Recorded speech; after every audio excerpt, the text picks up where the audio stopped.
ഈ വഴിയരികിൽ ഭാഗം 4. റൈറ്റർ ഇരുട്ടിൻ്റെ കൂട്ടുകാരി. കോരിച്ചൊരിയുന്ന മഴയിൽ ഒറ്റയ്ക്ക് നടക്കുമ്പോൾ മനസ്സ് മാത്രം ഓടുകയായിരുന്നു, എങ്ങോട്ടെന്നറിയാതെ. പിന്നെ അങ്ങോട്ട് വല്ലാത്ത ദിനങ്ങൾ തന്നെയായിരുന്നു. ഒന്നിലും ശ്രദ്ധിക്കാൻ പറ്റാതെ, ആരോടുമൊന്നും പറയാൻ പറ്റാത്ത ദിനങ്ങൾ. അച്ഛനും അമ്മയും ഏട്ടനും മാറി മാറി ചോദിച്ചു എന്താ പറ്റിയതെന്ന്. ആരോടും ഒന്നും പറയാൻ വയ്യല്ലോ. എന്തൊക്കെയോ പറഞ്ഞു പിടിച്ചു നിന്നു.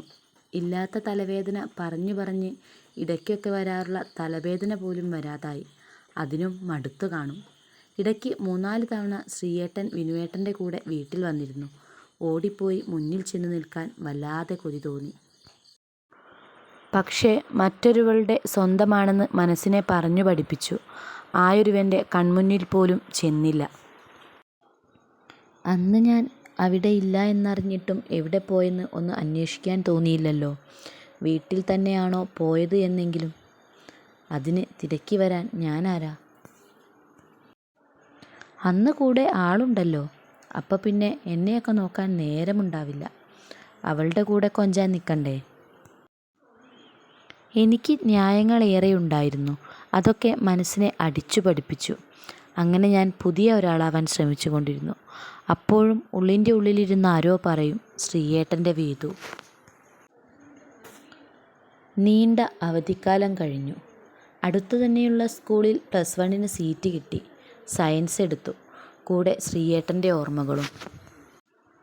എല്ലാം കൂടെ തലയ്ക്ക് ഭ്രാന്തു പിടിക്കാൻ തുടങ്ങി. കാണുമ്പോൾ മാറി നടക്കാൻ പഠിച്ചു. മുഖത്തേക്ക് പോലും നോക്കാതെ പരമാവധി ഒഴിഞ്ഞു മാറി. സെൻറ്ററിൽ വീണ്ടും ട്യൂഷൻ തുടങ്ങി എന്നറിഞ്ഞിട്ട് കൂടി പോയില്ല. അങ്ങനെ ഒരു കൂടിക്കാഴ്ച പോലും തന്നെ പഴയ ഓർമ്മകളിൽ കൊണ്ട് ചെന്നെത്തിക്കുമെന്ന് ഭയന്നു.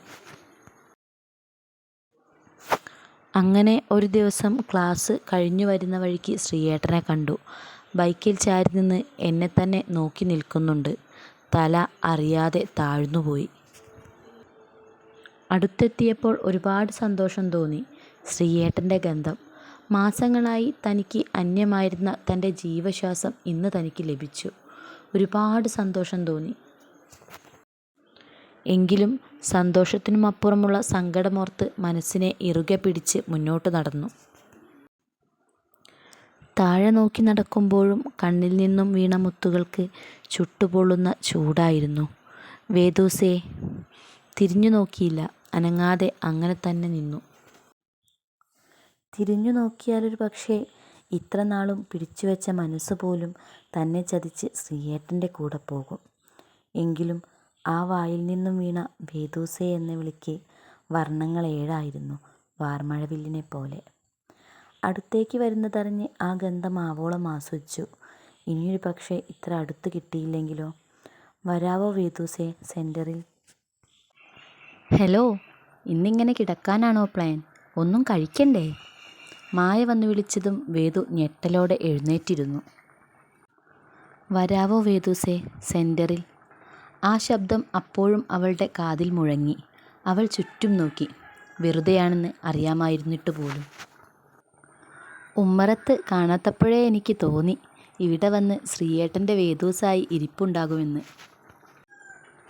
നിറഞ്ഞ കണ്ണുകൾ അവളിൽ നിന്ന് മറച്ചു പിടിക്കാൻ ഞാൻ ആകും വിധം ശ്രമിച്ചു. പക്ഷെ ഞാൻ തോറ്റുപോയി.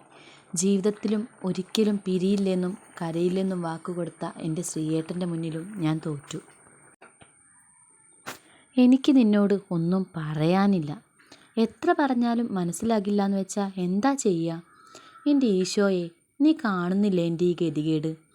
എന്നും ഇവളുടെ കണ്ണുനീർ കണ്ട് കണ്ട് എനിക്കിപ്പോൾ കണ്ണുനീരുണ്ടോയെന്ന് പോലും എനിക്ക് ഡൗട്ടാണ്.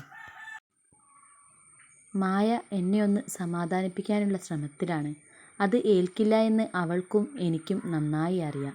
പിന്നെ അവളുടെ സന്തോഷം കൂടെ താൻ കാരണം ഇല്ലാതാവാൻ തുടങ്ങിയിട്ട് വർഷം 2 ദേ പെണ്ണെ, മനുഷ്യനിവിടെ വിശന്നിട്ട് കണ്ണ് കാണാൻ വയ്യ.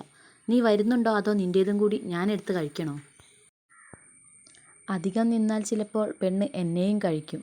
അതുകൊണ്ട് മാത്രം വേഗം കൂടെ ചെന്നു ഞാൻ. വേണ്ടിയിട്ടല്ല, എന്നാലും അവൾ വിടില്ല. പിന്നെ അവളുടെ കൂടെ ഇരുന്നു കൊടുക്കും. പലപ്പോഴും പേരിനു മാത്രം എന്തെങ്കിലും കഴിക്കും. ജീവൻ നിലനിന്നു പോകാൻ വേണ്ടി മാത്രം. ഭക്ഷണം കഴിച്ച് എല്ലാം ഒതുക്കി ബാക്കി വന്നത് ഫ്രിഡ്ജിൽ കയറ്റി.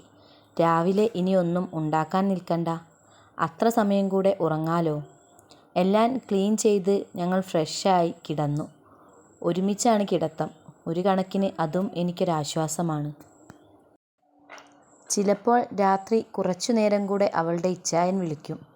അപ്പോൾ ഞാൻ മാറിക്കൊടുക്കും. പിന്നെ അന്നത്തെ ഹോസ്പിറ്റൽ വിശേഷങ്ങളൊക്കെ പറഞ്ഞ് കിടക്കും. എപ്പോഴോ പരസ്പരം പുണർന്നുറങ്ങും. ഇന്നെന്തോ ഉറക്കം തന്നെ കടാക്ഷിച്ചില്ല. അവൾ ഉറക്കമായിട്ടും ഞാൻ ഉണർന്നിരുന്നു. അവൾ ഉറങ്ങിയതും പതുക്കെ എഴുന്നേറ്റ് ജനലിൻ്റെ അടുത്തേക്ക് നടന്നു. ജനൽപ്പാളി തുറന്നു. പുറത്ത് നല്ല മഴയാണ്. പെയ്തു തോരാത്ത മഴയ്ക്കൊപ്പം എൻ്റെ ഓർമ്മകളും പുറകിലേക്ക് ഒഴുകി. വരാവോ വേദൂസേ, സെൻ്ററിൽ. ശ്രീയേട്ടൻ്റെ വാക്കുകളിലെ ഇടർച്ച എൻ്റെ മനസ്സിനെ പിടിച്ചു കുലുക്കി. എങ്കിലും ഞാൻ തിരിഞ്ഞു നോക്കിയില്ല. ഒരു മുറിവേറ്റ പക്ഷിയുടെ വെപ്രാളമായിരുന്നു അപ്പോൾ എനിക്ക്. കണ്ണുകൾ ഇറുകെ അടച്ച് ഡ്രസ്സിൽ കൈകൾ തെരുത്തു പിടിച്ച് ഞാൻ നിന്നു. ശ്രീയേട്ടനെ നോക്കാൻ പോലും എനിക്ക് ഭയമായിരുന്നു. ഇടർച്ചയോടെയുള്ള ഒരു നോട്ടം പോലും ഒരുപക്ഷേ എന്നെ ശ്രീയേട്ടനിലേക്ക് വീഴ്ത്തുമെന്ന് എനിക്ക് ഉറപ്പായിരുന്നു. വേദൂസേ. വീണ്ടും ശ്രീയേട്ടൻ്റെ ശബ്ദം. എനിക്ക് സംസാരിക്കണം, വാ എൻ്റെ കൂടെ. കഥയുടെ അടുത്ത ഭാഗത്തിനായി കാത്തിരിക്കുക. കഥ ഇഷ്ടമാകുന്നുണ്ടെങ്കിൽ ലൈക്ക് ചെയ്ത് ഷെയർ ചെയ്ത് ചാനലൊന്ന് സബ്സ്ക്രൈബ് ചെയ്യണേ.